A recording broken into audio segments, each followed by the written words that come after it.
Good afternoon and welcome to Channel 1 Lunchtime News. Well, it is a day when mothers celebrate Happy Mother's Day. Well, Happy Mother's Day to all women out there. Well, our sign language interpreter this afternoon is Lensa Odinga. We have a comprehensive bulletin lined up for you this afternoon, and we shall be taking a look at matters COVID-19 as well as flood updates. My name is Jackie Wambiru. Let's take a look at our top story. The Isiolo County government has set up COVID-19 isolation wards, ICU and HDU centers at the Kenya Medical Training College in Isiolo campus, where Isiolo Boys Secondary School and Isiolo Girls Secondary School have been converted into quarantine facilities. The county health management team has also embarked on a mission to trace all persons suspected to have come into contact with the first case that was reported in Garbatula area.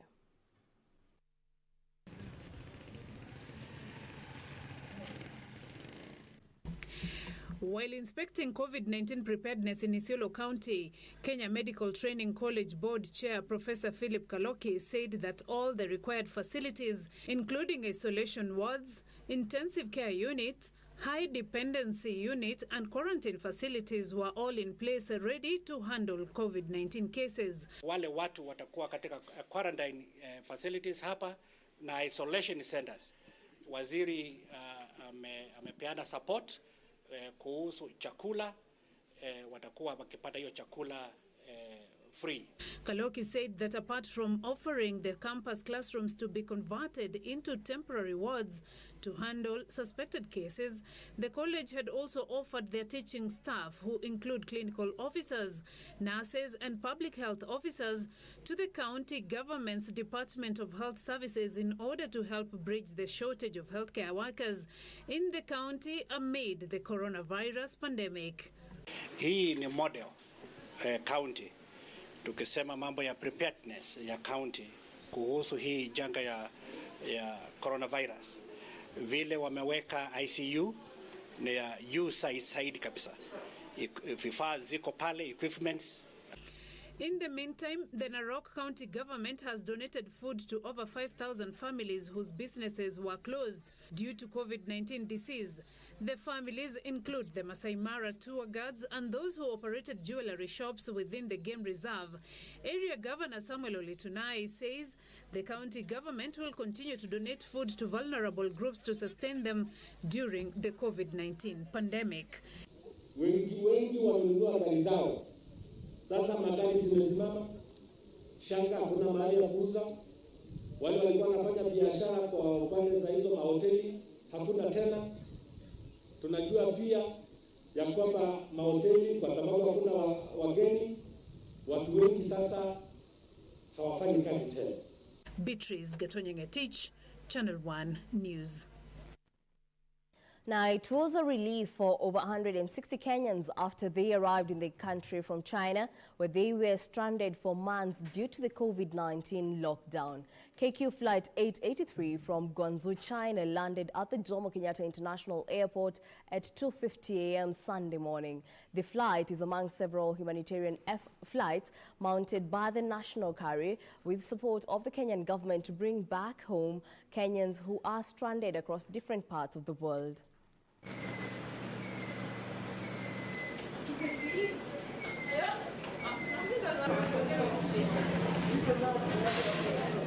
In China for the last 5 years. I did not go there for business. I went there as a teacher, like majority of the Kenyans who have been stuck there. I live in Shenzhen, but the pandemic was not, initially it not start in Shenzhen. It was in Wuhan. Wuhan is in Hubei province. Schools have not returned even today. They have not resumed. Because we teach the small kids, and the only schools which have resumed are colleges, universities, and high schools. Only those. Arrived to our homeland.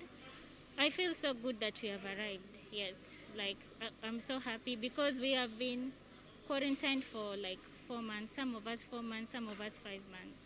Not doing any job, not doing any business. We are just at home, doing nothing.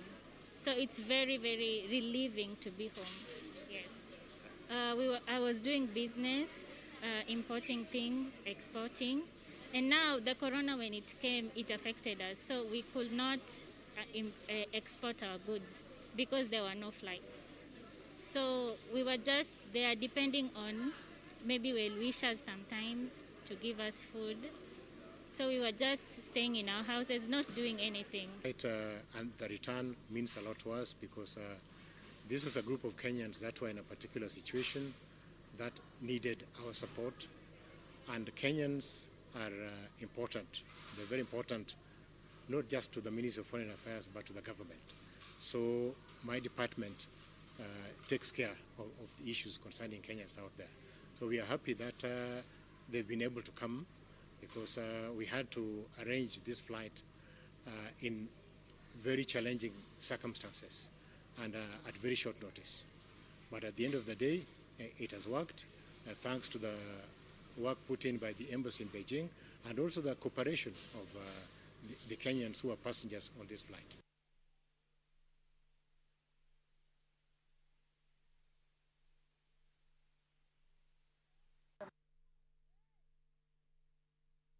Well, now let's take a look at what health practitioners are discussing. Well, let's cross over and listen in.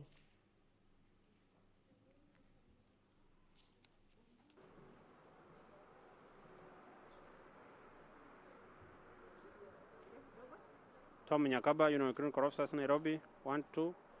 Tom Nyakaba. We have joined with other health workers in Nairobi, and we have given our ultimatums to the government, both the Nairobi Metropolitan Services and even the national government. We have issues affecting our members, starting from provision of adequate personal protective equipment, going to issues to do with trainings, issues to do with our members who are working in quarantine centers, and the recently healthcare package given by the president, which is discriminative. And finally, we have given our issues regarding the national strike, which was announced by our NECs. In regard to provision of PPEs, that is personal protective equipment, it is sad to note that despite Corona being here for 2 months, our members today, most of them are working without adequate personal protective equipment. The same members are working without being adequately trained, and our members are forced to work in quarantine centers. And it must be noted that quarantine centers are not normal duty stations. These people working in those stations are meant to foot their own bills in terms of transport to and from those facilities, their own food, and they are not being provided with accommodation. This is a serious concern because we know where they're working is high-risk places. When you work in a high-risk place, the guidelines are very clear that you need to be provided with accommodation so that these people don't mingle with their family and the community. But what we are seeing is these health workers are forced to work in those quarantine centers and are told to go back home to their children. This is not only, I don't know how to put it, this is an awkward way of dealing with COVID-19, and we are saying it must end. Let the health workers be given a special allowance, let them be given accommodation and transport, and let them be provided with where to sleep for the next 2 weeks so that before they mingle with the community and their children, they are tested fast. So that when they take a break, when they come back, they work for 2 weeks, they go home, they are tested, so that we stop the spread of this disease. And we have said this on the issue of discriminative welfare package. The president did a very wonderful thing. He remembered healthcare workers. But SLC, which is an inept body, including with the cartels we have at Ministry of Health, have gone ahead to allocate this package to even people who are not frontline healthcare workers. And what we ask is this: if the package was for frontline healthcare workers, who are these frontline healthcare workers? People in offices can never be frontline healthcare workers. And unfortunately, the same package is discriminatory. We have people in our healthcare system who are drivers, who are gatekeepers, who are sweepers. These people must be considered special. We don't want to consider one cadre and leave alone others. We have pharmaceutical technology. Well, those are health workers coming live from the Railways Club, where health workers are threatening to down their tolls owing to working conditions. And now we shall be taking a look at that report in our comprehensive bulletin later on at 7 and 9 p.m. For now, let's move on, whereby leaders drawn from Busia County are calling for mass testing in the border county and other border counties across the country as a counter strategy against the spread of the virus.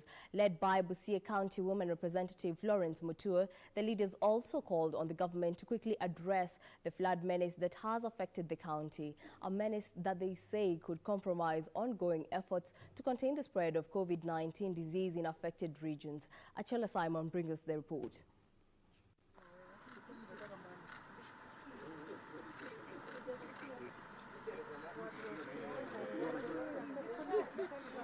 Leaders drawn from Busia County have stepped up efforts to counter the spread of COVID-19, even as they call on the government to complement the efforts by launching mass testing in the border county as well as other border counties across the country. Busia County should have actually been number one when it comes to mass testing because of the two borders that go to the other East African countries. The people were scared that if they do mass testing and they are found positive, they will be quarantined at their own fee. But we are happy people made noise, leaders made noise, and CS has lifted that bit off for the bit of people paying for their own quarantine. Led by the Busia County Women Rep Florence Mutua Wainga, the leaders say the county, being the gateway to the East African community and the hinterland, remains susceptible to the spread of the virus. They also want the government to act fast and find lasting solution to the flood menace in the county, as the prevailing conditions were compromising stakeholders' effort to combat the spread of COVID-19. Budalangi will need to look at it as a special case because right now as we speak, we have people in the camps. The camps are almost congested. The story of social distance might be a problem. We gave them masks. They may not be enough. So we need more masks brought. Those people need, most of those people need mosquito nets. They need tents so that they can have that social distancing when it comes to other issues. And they need a lot of clean water. Mutua spoke as she donated walk-through sanitizer booths to 4 sub-county hospitals in Busia County. So the hospital areas need to be protected. That is why I'm taking the booths to the sanitization booths to the hospitals so that they can be placed well at the entrance so that the people get sanitized. And then immediately the person gets sanitized. When they enter the reception area, there is somebody who has a thermogun. They take the temperature. The issue of shortage of masks is the bigger issue here, and the PPEs. But from the way things are looking today, if we get well-wishers like our mother Florence, who has given us masks and a booth, if we get another well-wisher, we will keep on working on our daily duties. But she also donated tanks, sanitizer, and face masks to the local health centers. Achola Simon, reporting for Channel 1 News from Busia County. And still on COVID-19, the coronavirus pandemic has presented children with special needs with overwhelming challenges, further complicating their lives. And as the effects of the pandemic continue to take its toll, how do you deal with children with both hearing and visual impairments?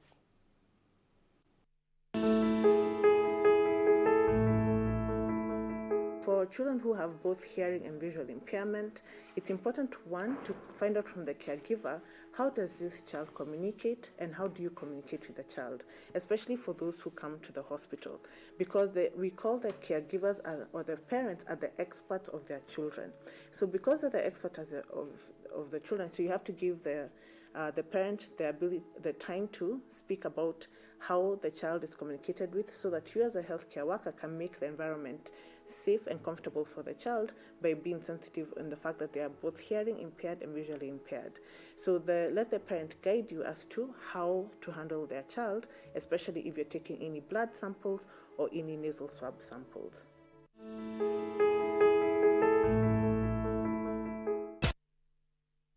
And on that note, we take a short break here on Channel 1 Lunchtime News. Don't go too far. We'll be right back.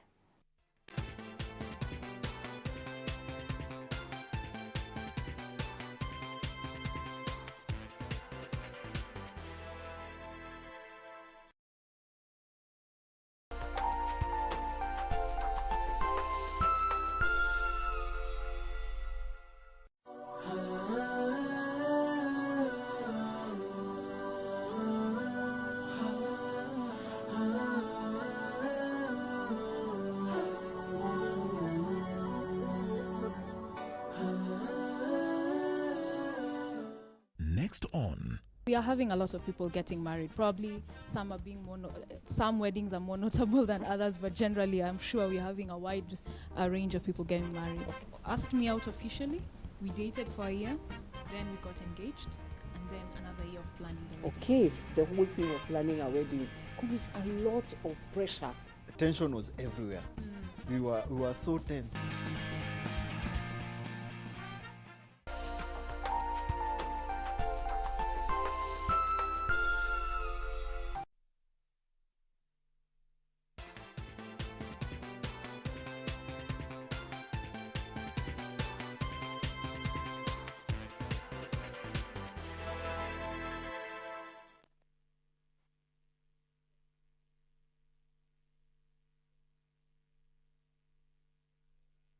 And welcome back. Now let's continue with our coverage, where heavy rains and flood waters continue to cause devastation in most parts of the country as the government cautions people in flood-prone regions to take extra precautions. In Baringo, 4 people have lost their lives as hundreds of families were thrown into the cold following heavy displacement by raging waters.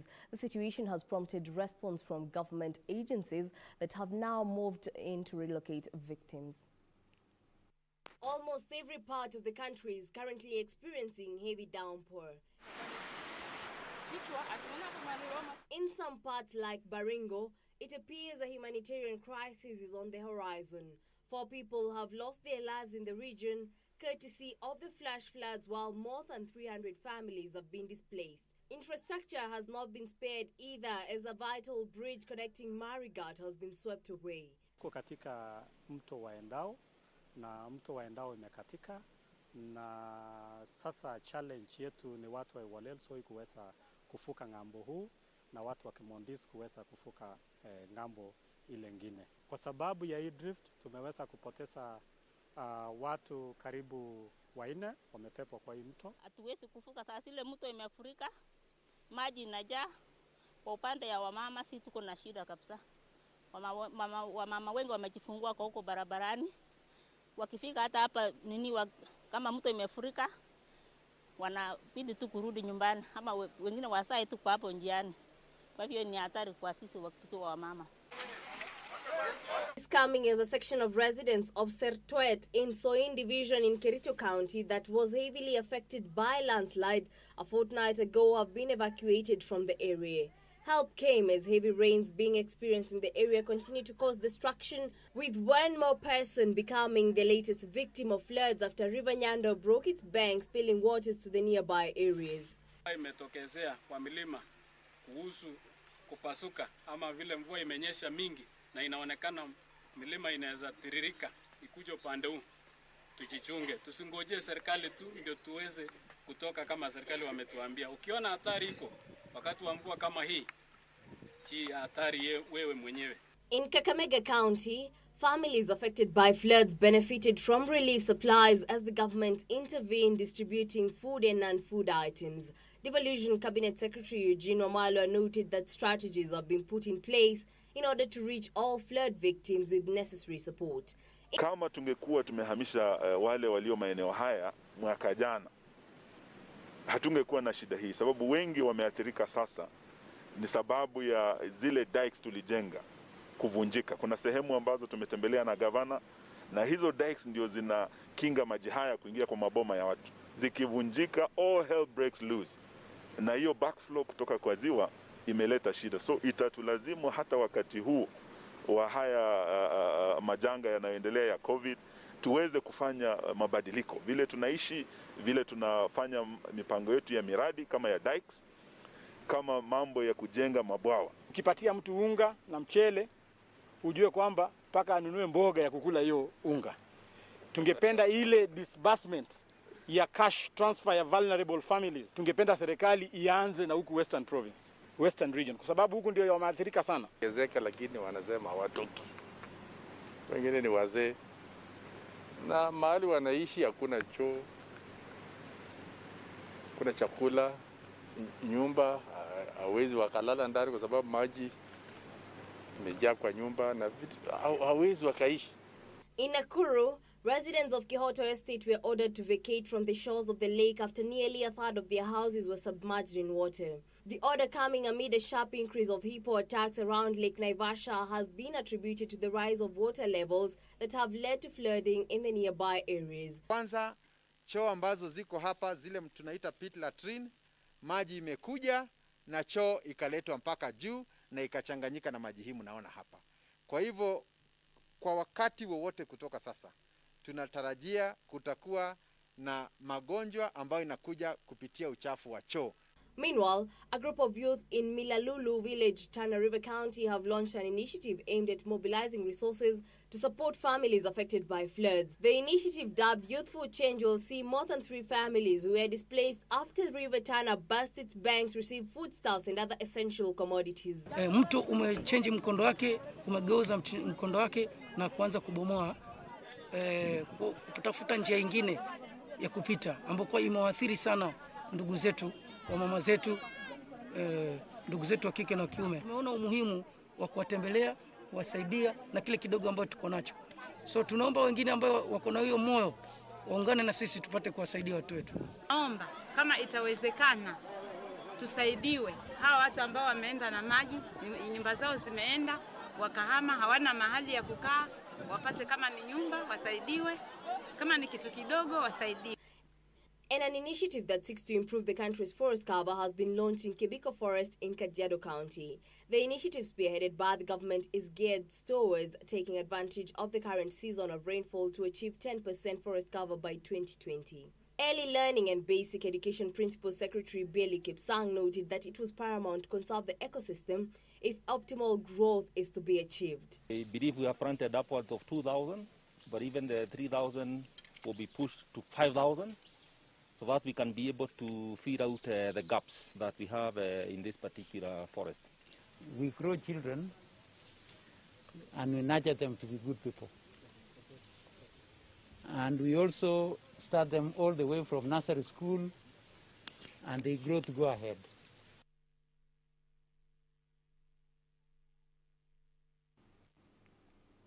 Now, away from that, Ruiru becomes the first municipality in Kiambu County to get a bypass erected courtesy of the Kenya Urban Support Program. The 1.5 Watalam bypass connects Kiambu Road to Eastern Bypass and will ease traffic from vehicles entering Ruiru town from Kiambu and Eastern Bypass. According to Patrick Mwangi, who is a manager at Ruiru Municipality and Bypass, will, among other things, aspire economic growth, open up the area and shorten the distance to get to Ruiru Municipality town and area residents loading the move, even as they called on the contractor to erect berms after the project. Zenye inashika kutoka njia inaenda Kiambu kutoka Ruiru na inashika pande ya bypass. Ni project tuko na ufadhili wa World Bank under Kenya Urban Support Program, na ni project itatumia 106 million. Wakati Thika Road ama Kiambu Road ama hii bypass kuko na shida, hii barabara inasaidianga magari kupitia hapa, inatokezea upande ule mwingine wa Kiambu Road. Kwa hivyo ningeomba mtuwekee bump ndio watoto wetu tupatwe tena na hasara ingine ya kuwa tumepata barabara mzuri, tuko na kila kitu, lakini tutupe mioyo. Now, on a separate matter, police have launched investigations into the abduction of a child at the Kisii town bus park. Kisii Deputy OCPD Augustine Obonyo says police are relying on footage obtained from closed-circuit television to find the abductors.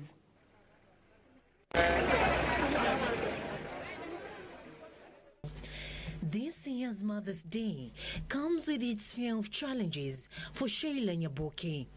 Sheila is a shocked mother after a stranger disappeared with her child. This is CCTV footage of the mother in a green top whose child was abducted by the suspected kidnapper dressed in a sky blue top. The suspect is believed to have abducted the child at Kisii Town Bus Park while on transit from Nakuru to Nyamarambe.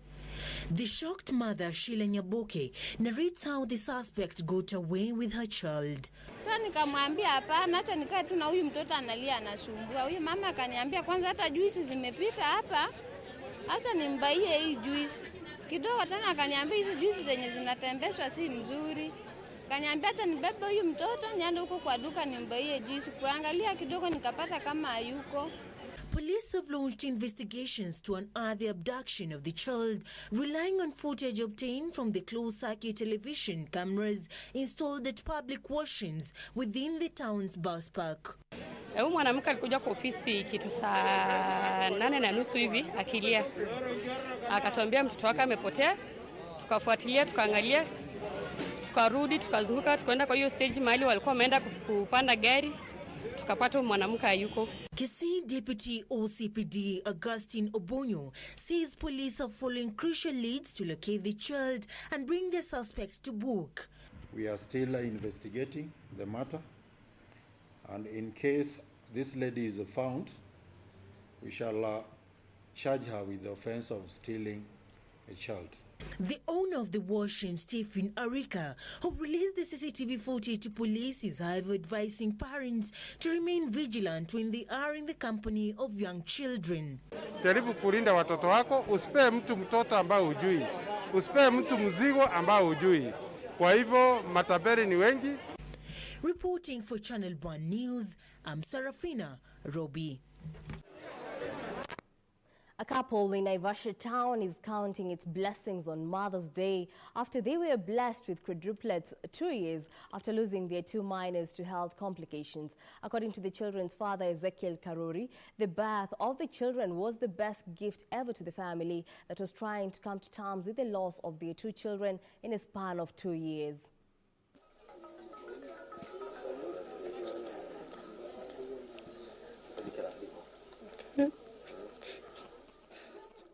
For the couple in their late 20s, the birth of their 4 girls has left them with tears of joy, with the hope that the young Eons will make it through this time round. Their father, Ezekiel Karori, could not contain his joy as he narrated how the birth of his daughters came as a blessing, as they had previously lost their 2 children due to health complications, a move that left them in pain and with many unanswered questions. Ingawa imekuwa ngumu katika maisha, tuna kitu ya kushukuru Mungu kwa kuwa ametutendea mema. Sisi tuko less of words kusema ya kwamba Mungu anaweza. Kwa wengine ambao wako na shida kama sisi, ndio tumepitia mashida mingi. Kuruhusu watoto si mmoja si wawili, si kitu rahisi. Lakini kuna Mungu ambaye ametusaidia. Their mother, Teresa Wanjira, says she is yet to come to terms with the latest blessings after the earlier experience.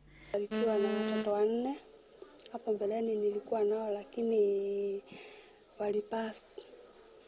Na ninashukuru Mungu kwa kunijalia nao 4. Wanjira, who is a housewife, however, says it will be an uphill task bringing up the quadruplets and appealed from help from well-wishers. Mimi nataka Mwenyezi kunisaidia nisaidie juu wanahitaji hadi na juu siwezi wanyonyesha wote. Doctors say the 4 girls are in great health apart from one who is still under oxygen supply. Had the babies in a stable condition even after the elective cesarean section. So we want her to stabilize her. Once all the babies are fine, we'll discharge them to the mother, and then we'll continue monitoring them on a weekly basis for the first month. Then after the first month, they'll continue on a more spaced out clinic visit. For Channel 1 News, I am Emily K. Buddy.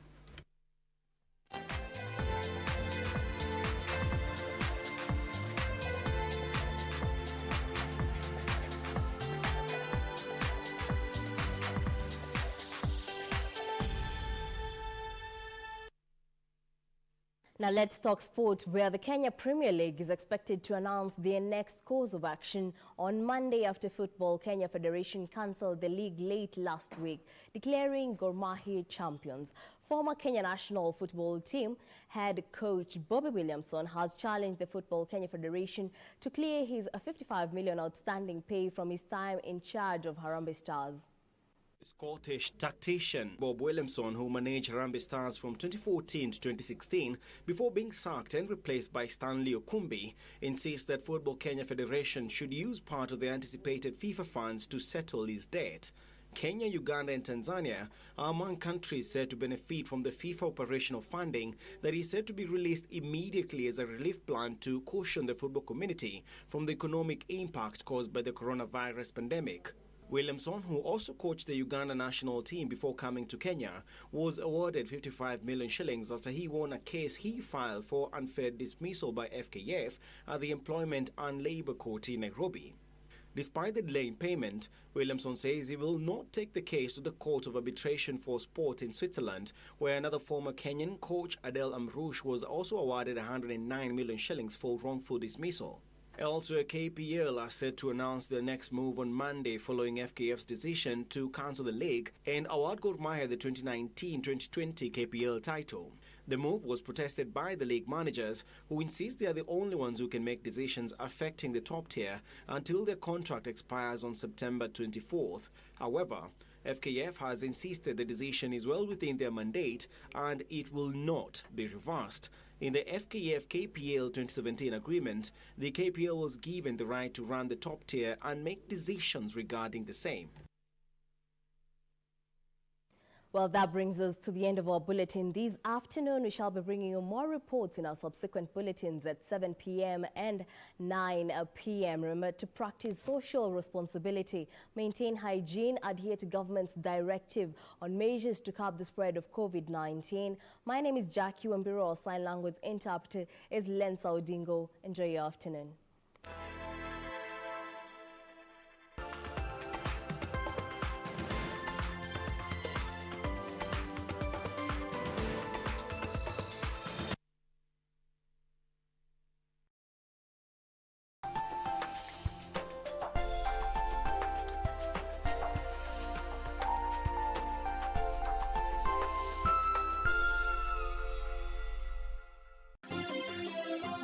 Vera Beauty College.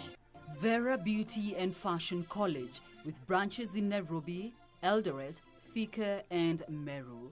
Did you know that we are a TVET approved institution? We offer courses in fashion design, interior design in soft furnishing, event decoration, flower arrangement, event planning, hairdressing, barbering and dreadlocks, beauty therapy, makeup, nail technology, spa massages, teaching skills, TOT, solo business management,